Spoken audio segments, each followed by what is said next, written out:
Recording the session shortly. And then we're also streaming on YouTube as well, just as we get ready to receive our guests. In the session shortly. And then we're also streaming on YouTube as well. Okay.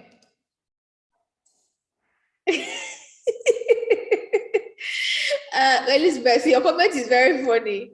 I just saw it now. Okay, great. So it's exactly 5 minutes to time. Welcome everyone. Welcome to our Q&A for Crack the Cybersecurity Career Code. I am so excited to welcome you. I just got a text message now from our guest speaker, so I'm hoping he is getting ready to get here. Okay. I'm sure he's looking forward to speaking with you all. But before that, let's just say our mantra to start our session today, as is our culture. People did not even remind me to do it yesterday. I forgot to do it yesterday. Nobody reminded me. Okay, so let's go. 1, 2, ready, go. Knowledgeable, resilient, and excellent.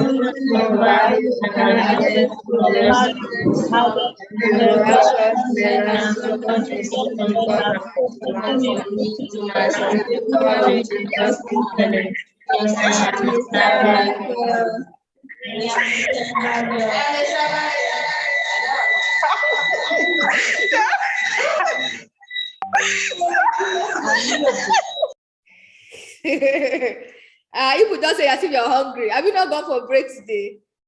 No. Yeah, you would have seen me. Okay, sorry, we'll also finish this. In fact, I have a hard stop for 2 o'clock. Because I have another meeting that I must be on time for. So let's just do this again. We're most likely going to stop at exactly 2 o'clock and you can rest. Okay, so let's go. 1, 2, ready, go. I am knowledgeable, resilient, and excellent. Nothing of value, and I'm adding problem solver. I am a voracious learner, so nothing too difficult for me to master. I'm a doer with genuine intellect. I am a cyber girl. Excellent, excellent. So I think when you're saying I'm a cyber girl, I would like to hear more excitement in your voice, like I am a cyber girl, something like that. Yeah, so next time we're saying, let us emphasize that bit. Okay, and I just before we start off, or while we're waiting for our guest speaker, I saw something on LinkedIn that one of you posted. I'm going to post it on our group without showing you the person's name, but I found that was very inspiring for me. The person was speaking about self-learning as a skill. We've gotten to that stage in this program now where we're giving the digital literacy skills. And trust me, anything we are giving in this fellowship right now is the base, like it's the basic thing you need to start off with. And then we expect you to find more, to get more information, to learn more by yourself. Do you understand? I've seen a couple of girls share cheat sheets, Linus cheat sheets on one of the groups. I've seen some girls find Linux, Twitter, what's called again? Twitter thread on Linux commands. You know, when you're looking for this information, the truth is that it's in abundance for you to find it out. Okay, so it's important that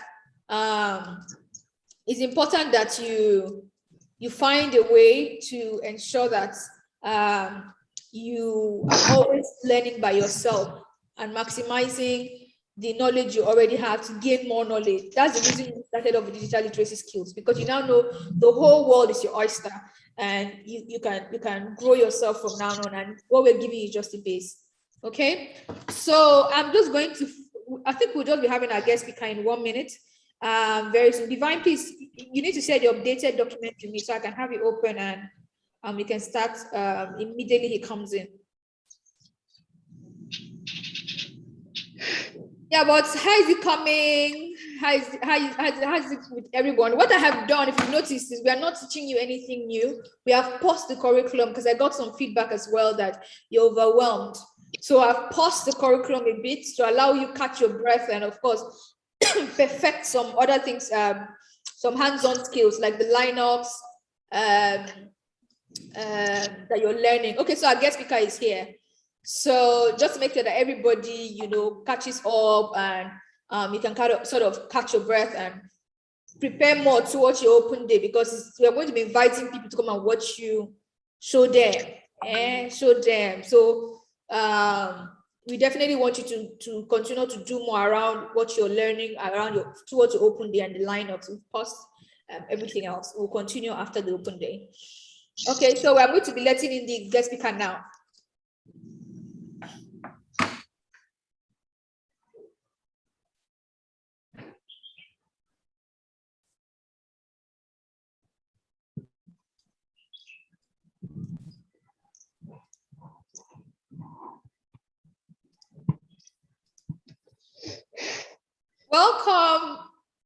Welcome, Moyo. Are you okay? I can see you now, so I'm just going to spotlight you. Welcome. Can you hear me? Good afternoon, everybody. Yes, I can hear you. Oh, great. Good afternoon, our time. It's very, very early in the morning where you are. I just want to say thank you so much for making out time to be with us today. Can we all just say thank you, sir? Say welcome and thank you, sir. Welcome and thank you, sir. Thank you, sir. Thank you, sir. You're welcome. It's my pleasure. Okay, great. So we have a hard stop for 2. So I just want to make sure we run through the questions and we'll just start immediately.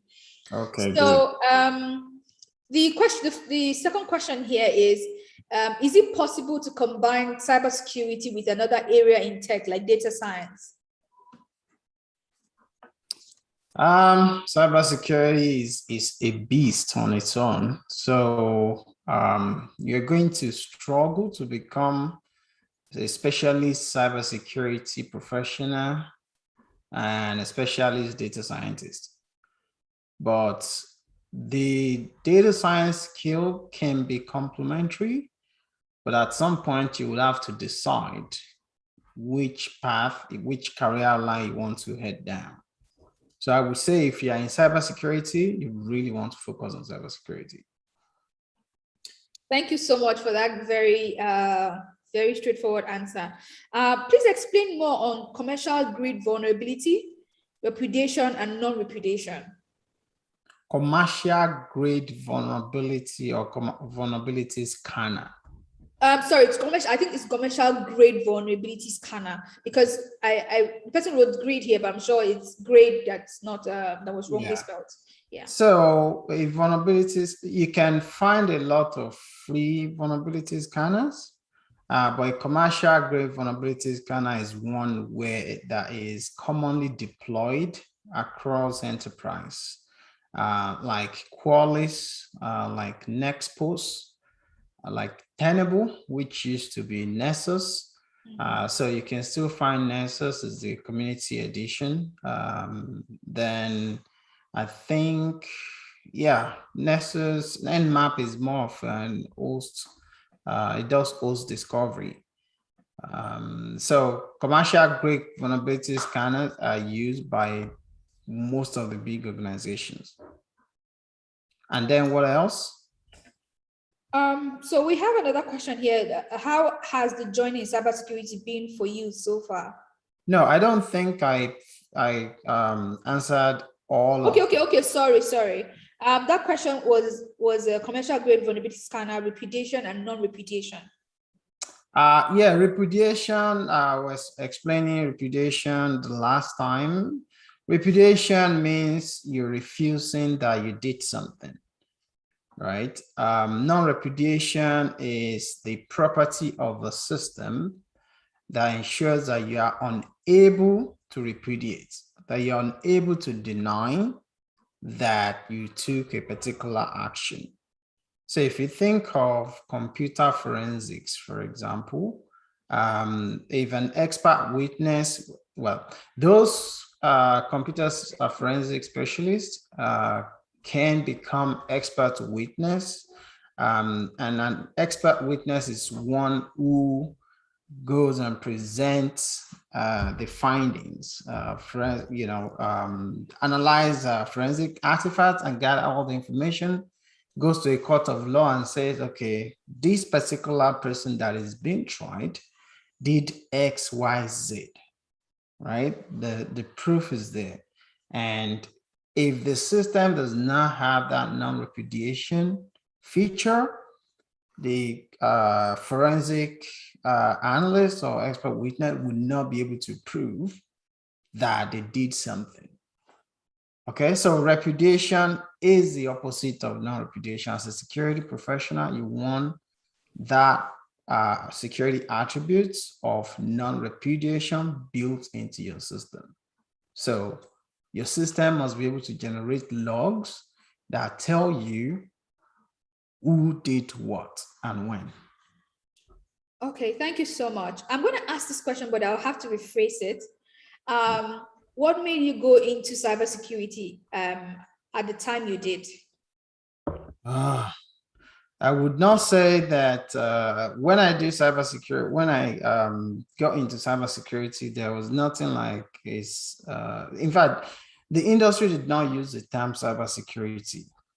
It was network security, data security, information security, then later IT security, especially in England.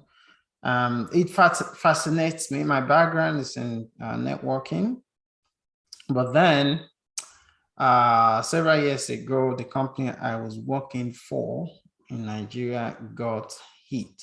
We used to sell prepaid international prepaid call cards, and the software that actually drove that business was sitting on a server where the database of cards, valid cards, also sat. So there was a major cyber attack that wiped off the server got infected and the service became unavailable. So there was a particular code that you dial to get on the platform. So when customers dialed the number, they got nothing. So our system was not working. This was back in 2003 in Nigeria.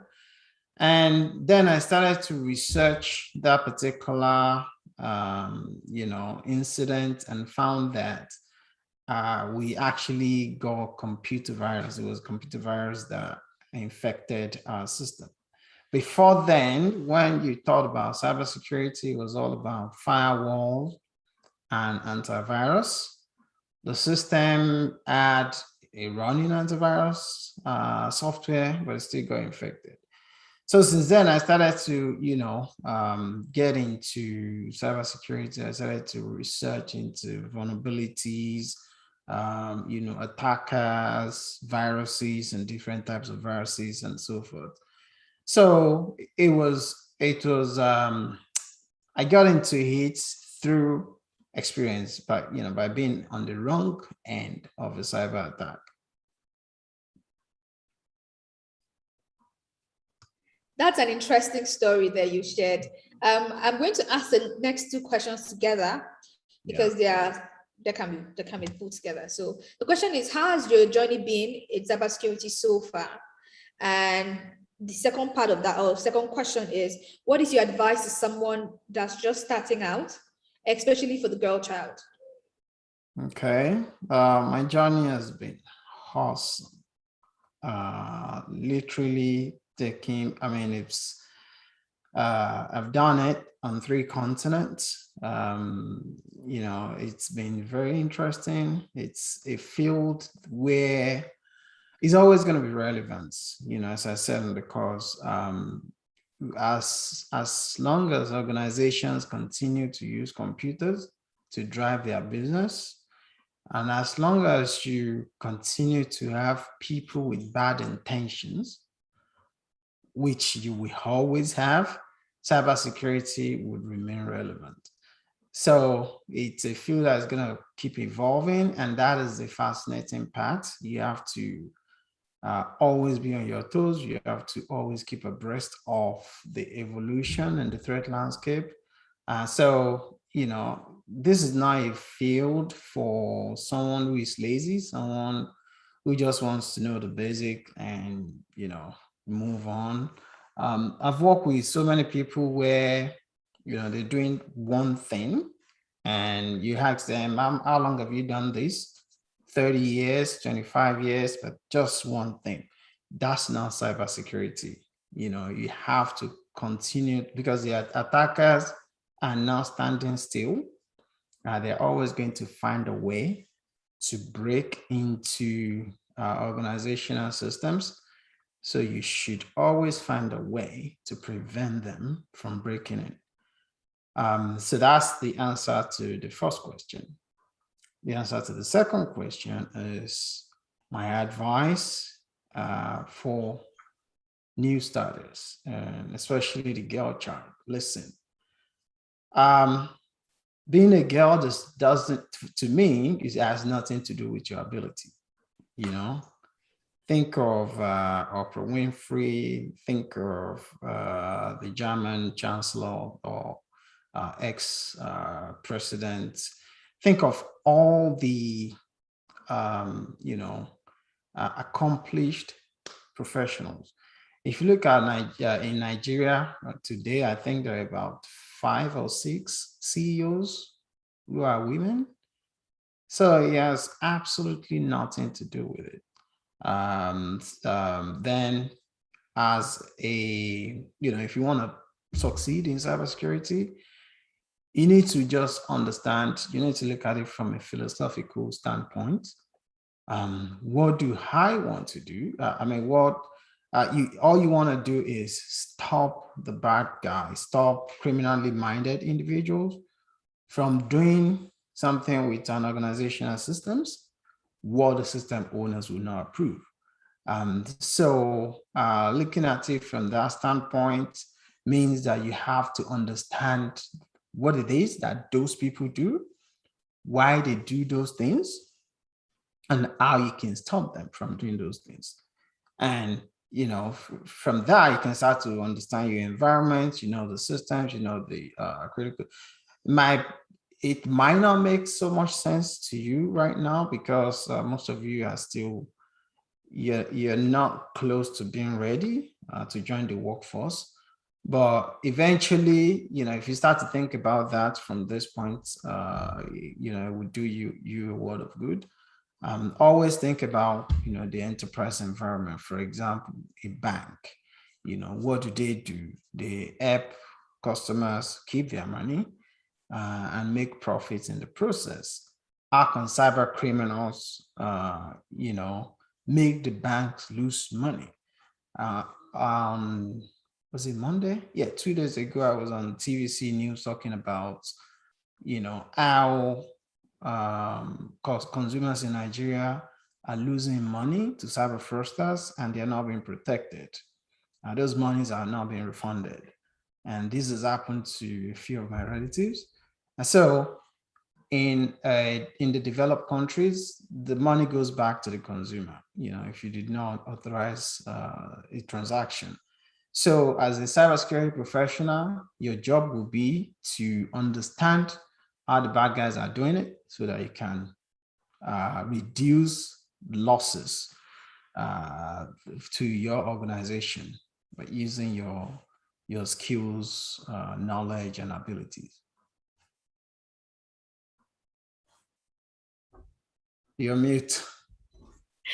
Thank you so much. So I also just want to know what are some habits, maybe 4 habits you want to share with us that has really helped you on this journey? Habits is always is a thirst for knowledge. We learn every day, and if you know where to get new information from, then it's easy. In cybersecurity, there are tons and tons of resources out there. There are very good websites where you can keep yourself, where you can go to keep yourself informed, and you keep yourself informed of new tricks, how organizations being attacked, organizations losing out, to cyber criminals. How are these cyber criminals doing it?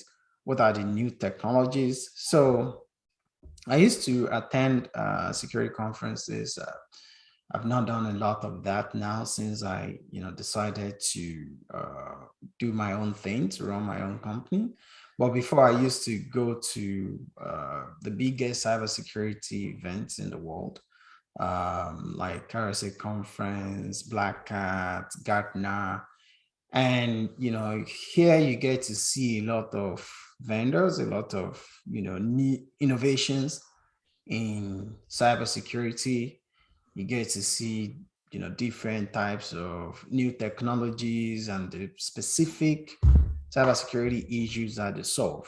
And, if you do this, time and time again, it becomes second nature, and then you don't even have to go to those events to know what is happening in this, as long as you are in the field.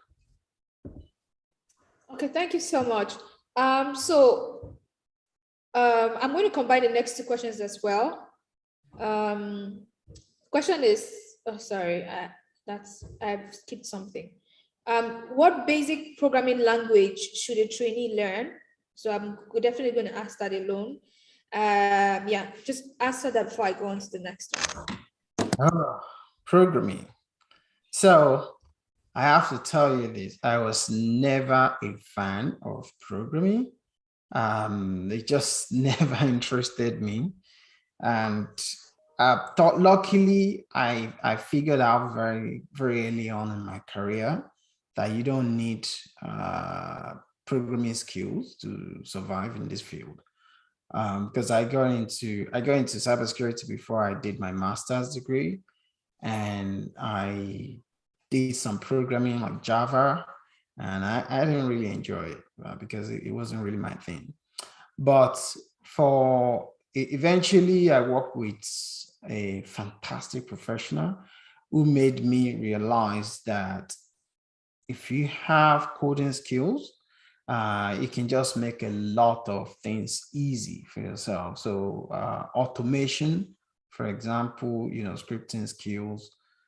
So if you want your scripting skills to help your cybersecurity career, or your programming skills to help your cybersecurity career, you have to learn, some languages that can aid your automation, like Python, for example, is a good one. I think JavaScript will also help. So if you want to be, so someone asked a question around malware engineering the other day. You have to learn those skills around operating system, like the C or C++, C#, skills that would help you unpack shell code and understand what the malware is trying to do. But don't get carried away. There are two different lines of career here. If you want to be a programmer, you can focus on programming, right? If you want to be a cybersecurity professional, you don't necessarily need to bother too much about your coding skills, but it will help. I mean, there are some part of cybersecurity where you cannot survive without having those skills, like malware reverse engineering and penetration testing. So, by all means, begin. And coding is like sports, right? The earlier you start, the better for you. And, you guys have an advantage right now.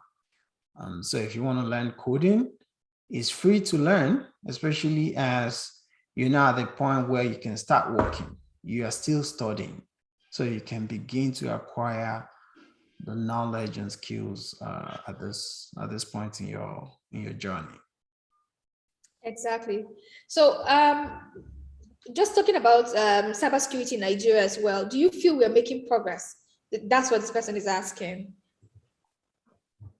Is anyone from the Nigerian government here?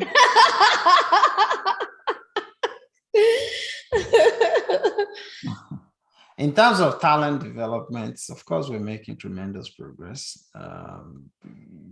Organizations like CyberSafe creating awareness and getting people into cybersecurity. And I think that's our best way of making progress in Nigeria.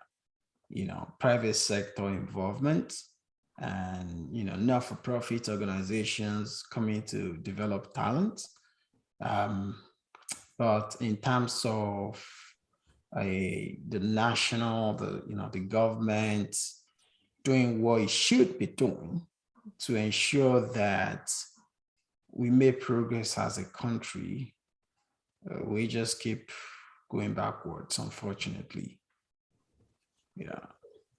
Keep going around in circles. Okay. The next person is also asking is here saying it is said that effective controls is one that prevents, detects, and contains an attack and can appropriately recover from these attacks. In a situation where a control does not meet those standards, an attack occurs. What is the way out?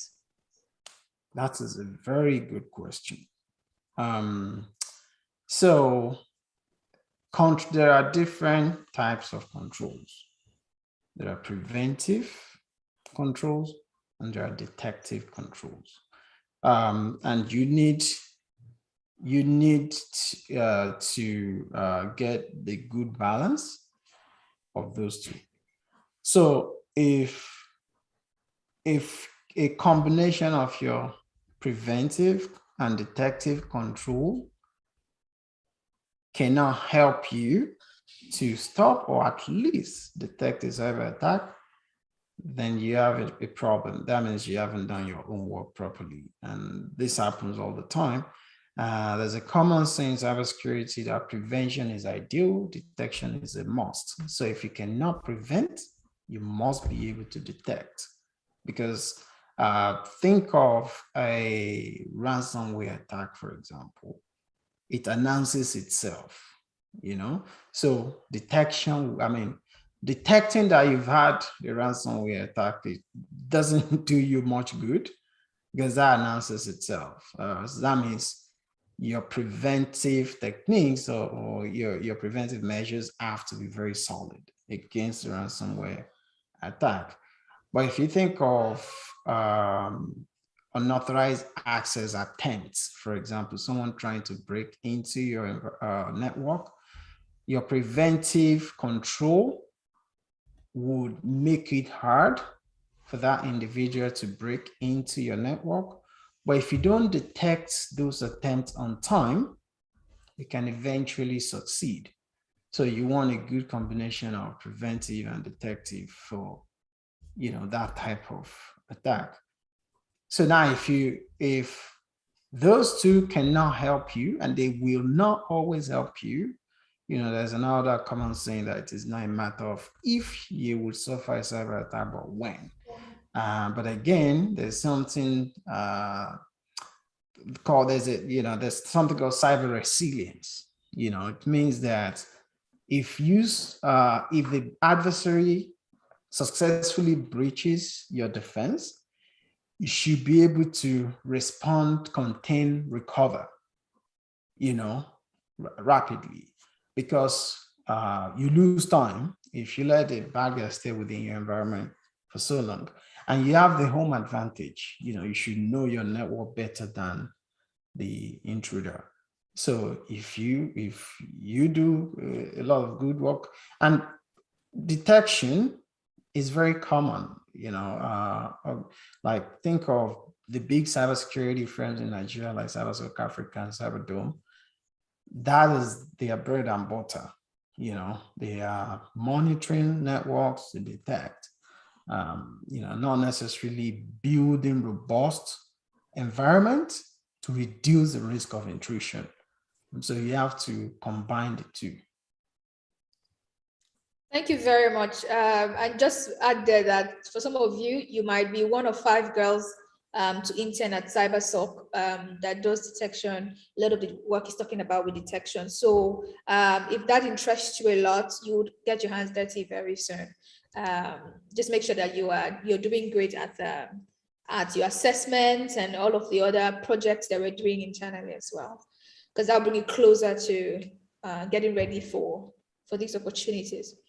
So an interesting question that was asked here is, what challenges have you faced on the job, on your job, and what are the entry-level roles that we can take up? I mean, we like cyber girls right now at the end of this fellowship, what entry-level, course fellowship and internship, what entry-level roles can we take up in cybersecurity? Challenges that are faced on the job, challenges that every security professional faces on the job. So you don't talk of those challenges in as though they are in the past. You know, you face those challenges on a daily basis. You know, challenges that your system, you lose the battle to the cyber criminal because there is step ahead of you, and you always have to quickly recover. You know, finding out that your defenses are not strong enough. You know, maybe you've educated your users, but still those users go and do what they should not do. You know, that's a very common challenge. And you know, what do you do with those people? You retrain and retrain. And then, you know, some of your security tools not working properly. So you can do a lot of tests, but the real test is, you know, is done by the cyber adversary. You know, you would not know how strong your network is until Abraham Lincoln said, only the test of fire makes fine steel. So you won't know how strong your defenses are until you're confronted with a sophisticated cyber criminal. In terms of entry-level roles that you can take on and the opportunities there, unfortunately, not a lot of organizations in Nigeria. You know, I spoke earlier about how the government is not helping. It would be, in an ideal world, a lot of organizations in the private and public sector would be helping to advance the practice of cybersecurity in Nigeria. You can easily create internship positions, you know, entry-level positions where people come in, learn, and contribute, you know. So I think CyberSafe has its work cut out in that space, you know, through partnerships with a lot of organizations. Confidence and I talked about this a couple of weeks ago when we met. That is the easiest way to create opportunities for people like yourselves, because quite frankly, these organizations need cybersecurity professionals, and this is something, you know, little that they can do to help cyber talent development in Nigeria. Because you can read and read and read, but if you haven't actually, you know, been in the environment where you are contributing to improving an organization's cybersecurity program, it would all be, you know, it won't be very clear to you what this field is all about. So the area where you can help mostly is in the area of detection.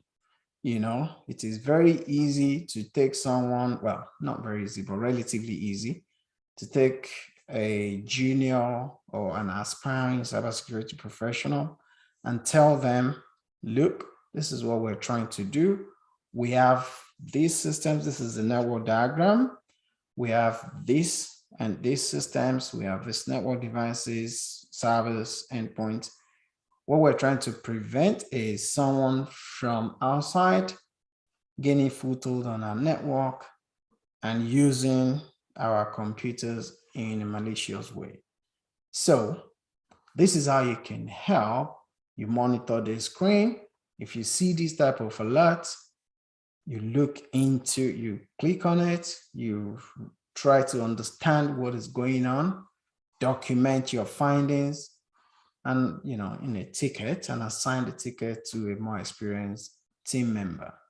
If you do that over a period of 3 to 6 months, then you start to understand what that senior team member is doing with your initial investigation. So that's why in a SOC, you have tier 1, tier 2, tier 3, maybe SOC supports.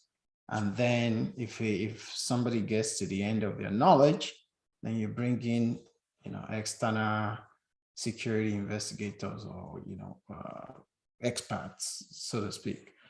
So it is very easy for organizations who really care about helping, because this is help. They have to invest some time. They have to train. And when you train with a purpose, then you are investing because you are eventually going to benefit. Because and I can tell you that a lot of security professionals in Nigeria today are looking to get out of the country. You can call it brain drain or whatever you want, but everyone wants the better deal for themselves. So when those guys move, you have the pipeline. You have thousands and potentially tens of thousands of young, energetic, and up-and-coming professionals to fill those spots. So in terms of cybersecurity, I'm not even worried at all.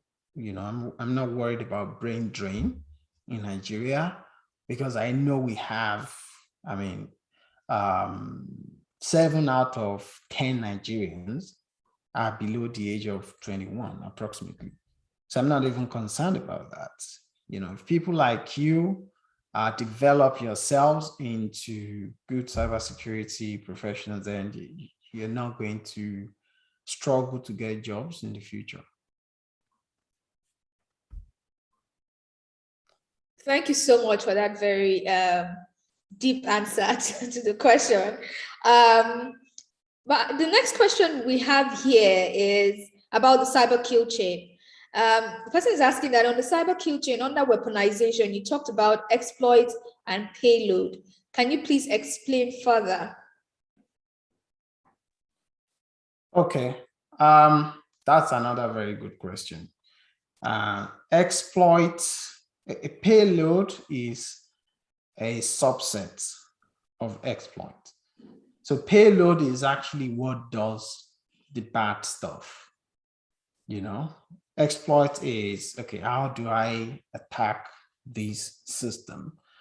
But once you deploy that malicious code, a component of it that does what you want it to do, like, calling, downloading additional malicious code, that is the payload.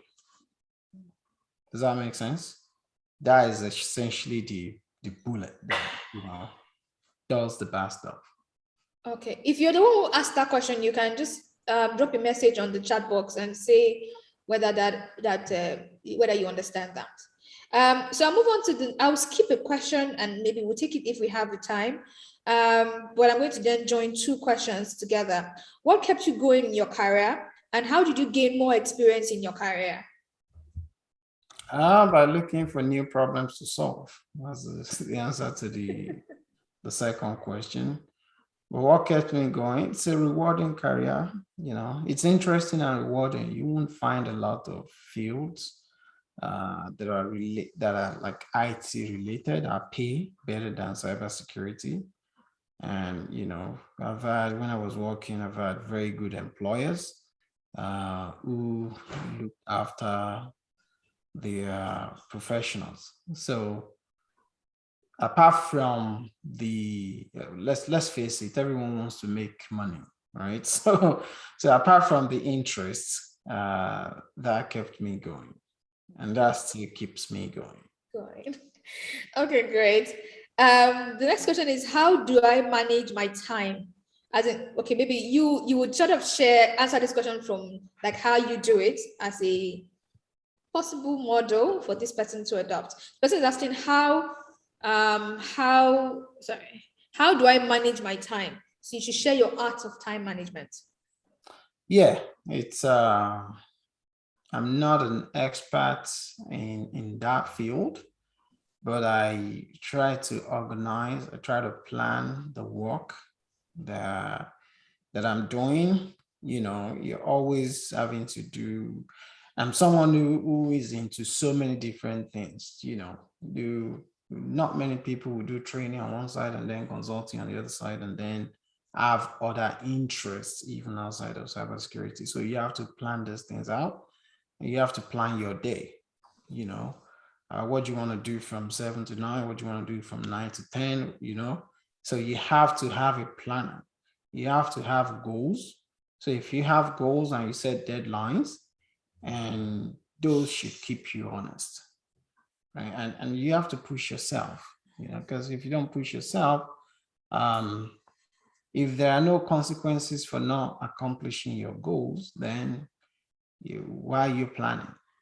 You know, so you can get a lot of, you can go online and find a lot of free resources on time management, and I'm sure you're going to find very good templates or worksheets that you can use.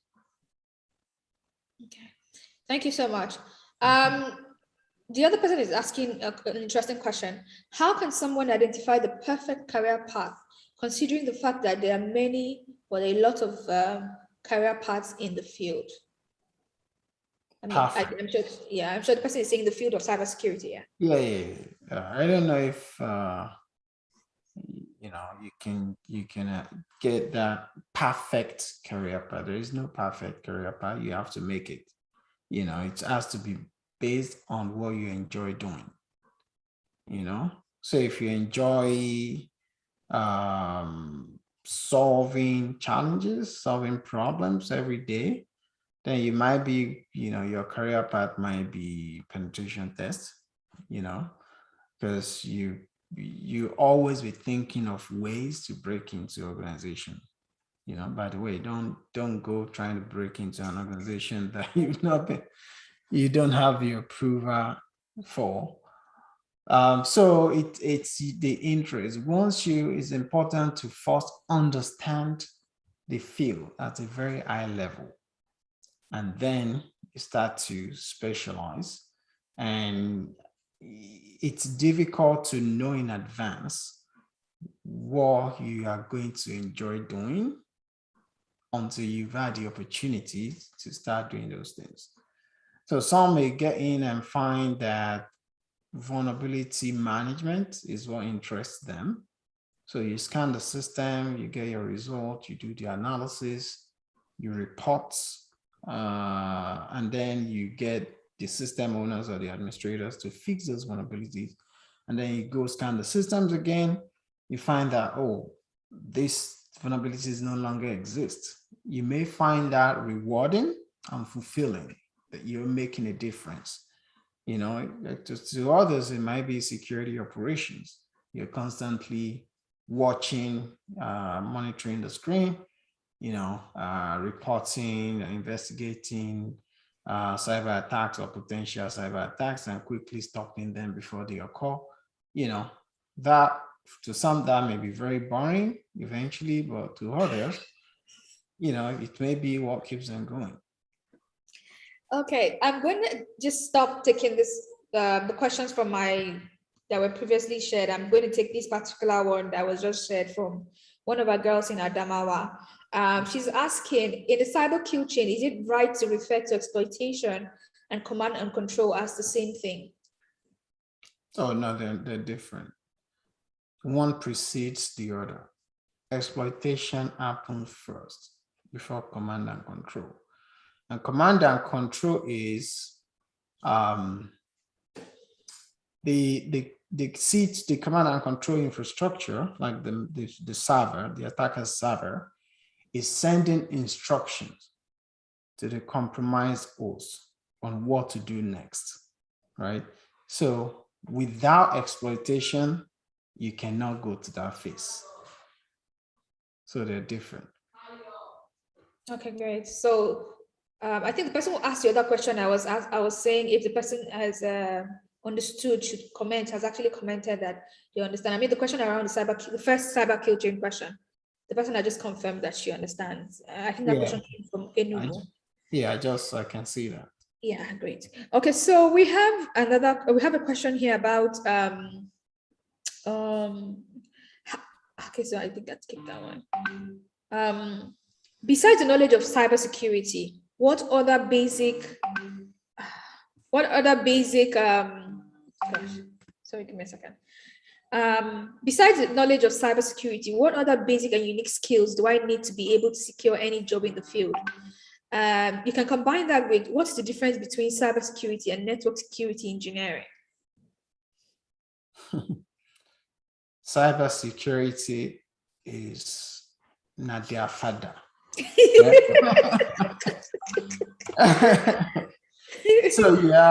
So in cybersecurity, you have multiple layers or multiple domains. You know, you have application security, you have network security, data security, endpoint security, cloud security, and so forth, identity and access management. But these are all subsets of cybersecurity. So you can have a network security engineer, a network security specialist who specializes in firewalls, maybe routers and switches. They understand how they function, but for the most part, security across the network layer. But the intruder may not be doing the bad stuff on the network layer. You know, these days it's the end user layer, you know. So if you are just a network security engineer, you're focusing on network security, you know, but you really want to have that broad view. Eventually you can specialize, you know, to say, yeah, you know, I want to specialize in endpoint security. So for example, someone who wants to be a malware reverse engineer is really an endpoint security specialist, because the bad stuff the bad stuff happens on the endpoint, you know, be it workstation or server, you know. But if you don't fully understand cybersecurity, you will not know the extent of the protection required or extent of potential damage. So I always encourage people, especially people like yourself, to have foundational understanding of cybersecurity, like, you know, taking Security Plus certification or just reading the book. You know, you don't even need to take the certification at this point, just reading the book. So it starts from the very first principle, and then, you know, you're going to have that broad perspective. Thank you so much. Another question here is, as a forensic specialist, I would rather say an aspiring forensic specialist, or someone who has specialized in the area of data forensics, how much value do I have, considering that there is a white hat hacker who can check the vulnerabilities in a system too? I think this person maybe doesn't quite understand the difference, but yeah, you can. Yeah, I would help. So there is always a temptation to get into the fancy sides of cybersecurity. You know, introducing yourself as a forensic specialist sounds sexy, right? You know, I'm an ethical hacker. That sounds good. right? But don't fall into that trap, because at the end of the day, this is not a hobby, it's a profession, and you want to add value. And most organizations don't hire ethic worker, especially in Nigeria. They would not hire a hiring manager that knows what he's doing. Would know if he's going to hire 10 people, it's not going to go out and hire 5 ethic workers and 3 forensic specialists. Organizations exist to provide, like cybersecurity firms exist to provide these services. In terms of where you'll be more relevant, you have to think of cyber defense, because that is a primary pain point of most organizations. Why do I have a security department? It's because I want people who know what they are doing to stop the bad guy from breaking into my systems, period. Yes, they may need pen testers here and there, but those will be in the minority. And I'm talking now about, if you go to countries where you have hundreds of thousands of security professionals, you don't find a lot of, those of you who have taken the course, if you go to the career path, what is it again now? That website that I talked about in the course. What did you call it? CyberSec. CyberSec, thank you. So if you go to cybersec.org, you see, who is where, which expertise are organizations looking for. So if you want to learn computer forensics, you have to learn it in addition to what you know, right? It's to give yourself the best chance of getting, of breaking into the field. You have to know what most employers are looking for, and then everything else is just secondary. Okay, once again, I'm going to pause my already sent questions, and I'll go on the chat box. There's one that is a request. Someone is requesting you to share websites, for personal research, websites where they can get resources and things to learn for their own personal research, some pointers. And then this second person is actually 2 questions in one. The first question is not exactly true, so you can shed more light on that. In Nigeria, where there are no departments or faculties that offer cybersecurity as a course, what do we do if we want to further our education? I'm sure our education in cybersecurity now. And then a second question to that is from the same person. What advice can you give an aspiring penetration tester? So on the first question, on the very first comment, anyone who has taken the course should have a list of those websites. And I think the people who have taken the course should help provide answer to that question. Okay. Then, we'll help them with that. Did you get that? Yes. Then on the second question, you don't want to say that to students in Futmina and a lot of other universities where cybersecurity is studied, Nile University in Abuja. There are quite a lot of them these days. Now, what's the third question? What advice can you give to an aspiring penetration tester? Yeah, I already said it. Don't go test a network that you have not been authorized to test.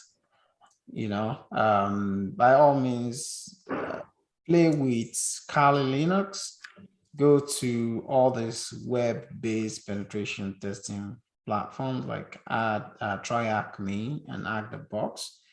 Learn by practicing, practice, and learn from people who are, who have been doing this for years, like OSCP certified, professionals and so forth.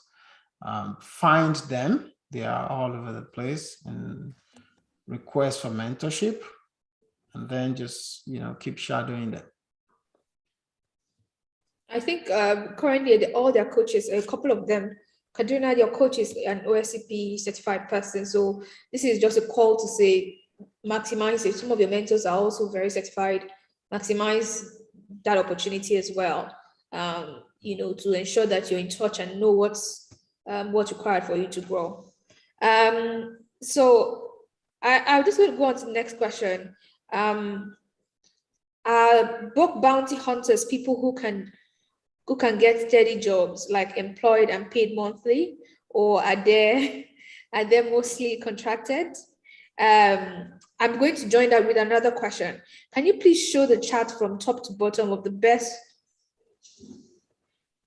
probably 20 career paths in cybersecurity to venture into and how much they pay? Please don't bother with answering them because of time. I'm going to put the website. Please go on that website, and I mean, you mentioned it already on this call. We'll just go on the website. Are you typing it out? I want to do that. Okay, Yeah. go ahead then, of course. So he's going to put in a website. Go there, and it's missing a K. Go to the website and exploit. You get to see all the parts and how you can go from beginner, intermediary, like that. You continue on, your skill set grows in that area. Okay, so I think you just answered the first one I was going to ask, which is around bug bounties. Do they receive a monthly pay? Can they be hired? Or are they... No.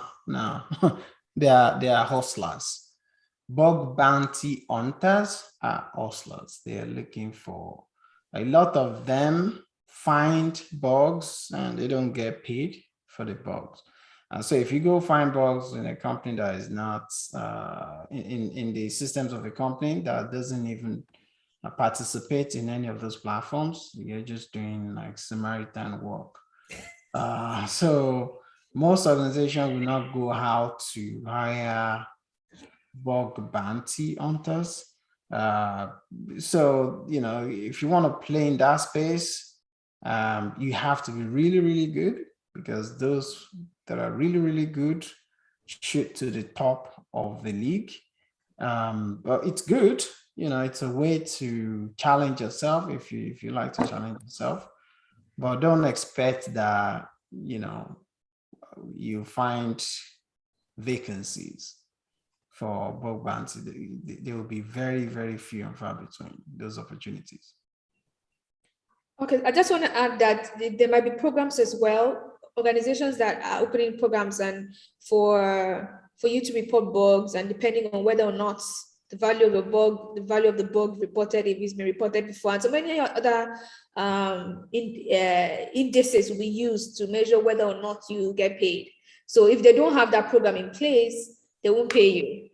So that's something to note. And it's like you said, it's hustle. So one day somebody could hit a bounty and get paid $20,000. It might take him a very long time again to get any such pay. You get what I mean? So it's literally hustle. But maybe just to add to that person's question, maybe you can also reiterate where else bug bounty skills can land them a job, not as a bug bounty hunter, but as something that skill set can also apply to. Maybe that's what the person wants to ask. Yeah, I mean, that's it's a skill that would come in very handy when you are already in an environment. Typically, like in one of my previous roles, we had a team called IT Security Project Assurance. And these guys so when we were building new systems or software applications that are supposed to solve a particular business problem, these guys will test those applications. It could be internally developed application or commercial off-the-shelf application. They will try to see to break into these applications and find bugs in these applications. So those are like your internal bug hunters. And if you have those skills, then you can use them to enrich your CV as what I'm capable of doing, because most people who study cybersecurity would graduate in BSc cybersecurity. So what? There are about thousands of you there. What else do you know? That is when that type of skill can come in handy. Okay, so I'm going to ask 2 questions now, that maybe our last question, since we have just 5 minutes more. So someone in the comment section is asking for you to share more about networking, particularly elaborating more on firewall and port forwarding. And the other question from my list here is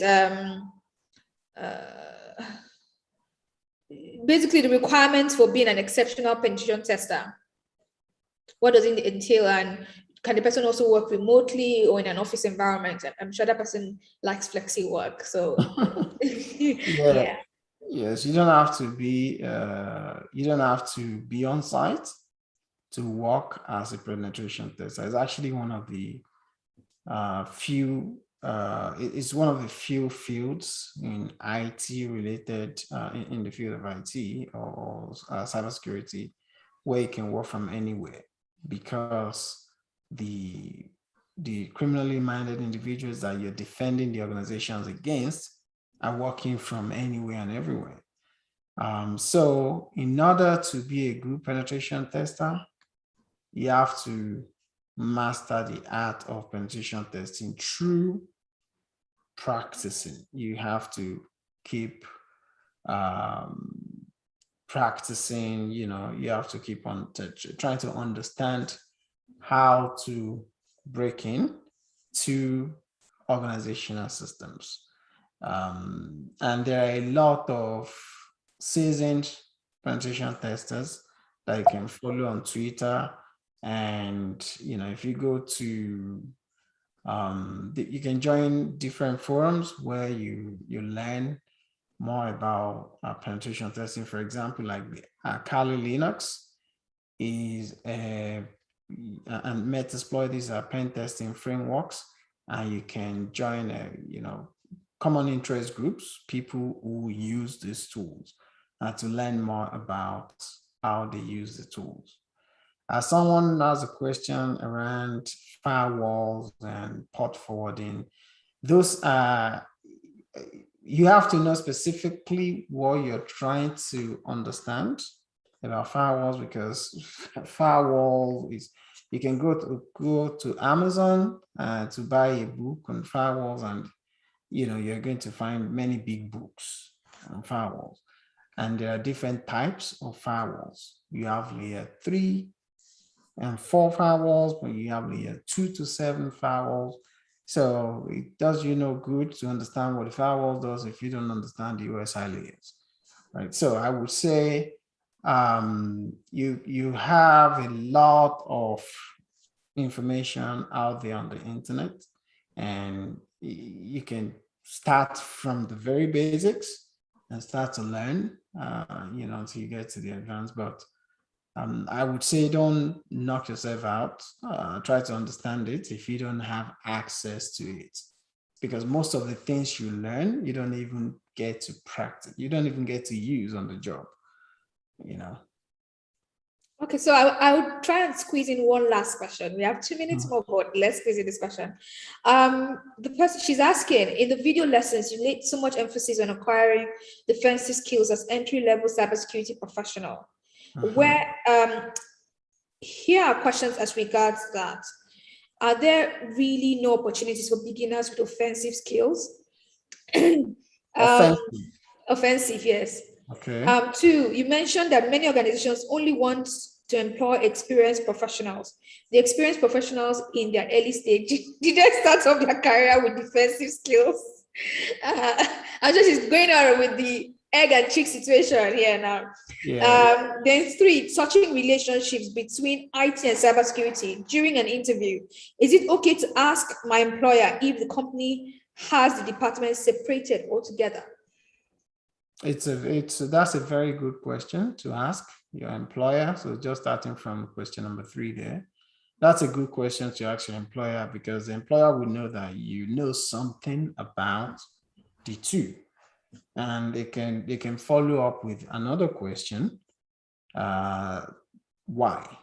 Why did you ask that question? Why do you think IT and cybersecurity to be separated as departments? And that's where you should talk about what you learn on the course. Junior penetration tester. It's hard. It's hard because what it means is that the organization now has to pair you with a senior penetration tester who's going to be training you 20-30% of the time. Most organizations don't have time for this, right? So the best way is to find your way into an organization first, do your primary, discharge your primary duties, and start to work your way. If they have that department, try to work your way towards, that department. And, there could be opportunities to get entry-level position, on the offensive side, but these opportunities are very, very few and far between. And I'm not just saying, I'm saying this based on my experience, and I'm also saying this because the facts are out there. You cannot argue with the facts. Most organizations, like when I was running security programs, I have never hired someone for their penetration testing skills. Why? Because I only do that once a year, even though it's something you should be doing like pretty much every day. I do that once a year. I, go get one of these organizations that specialize in doing it to come and do it. I pay them, they go away, right? So why would I go find someone whose primary duty is to be doing, to be testing our security controls every day? I'd rather get a cyber defense professional, with that mindset, who is trying to understand how to use Kali Linux, and that's the best way to do it. You understand how to defend an organization, and then based on that understanding, you are now learning about these penetration testing tools, and then trying to hack into your organization. Thank you so much for your time. I mean, this has been a very rewarding session, and I'm sure I'm speaking on behalf of all the girls across our 6 hubs. Thank you so much for your time, and we deeply, deeply appreciate. Can we just say thank you before we call it a day? Thank you, sir. You're welcome. Thank you, sir. Thank you, sir. Welcome. I hope you learn a thing or two that you can use. Thank you very much. All right. Bye, everyone. Bye-bye. Bye. Thank you.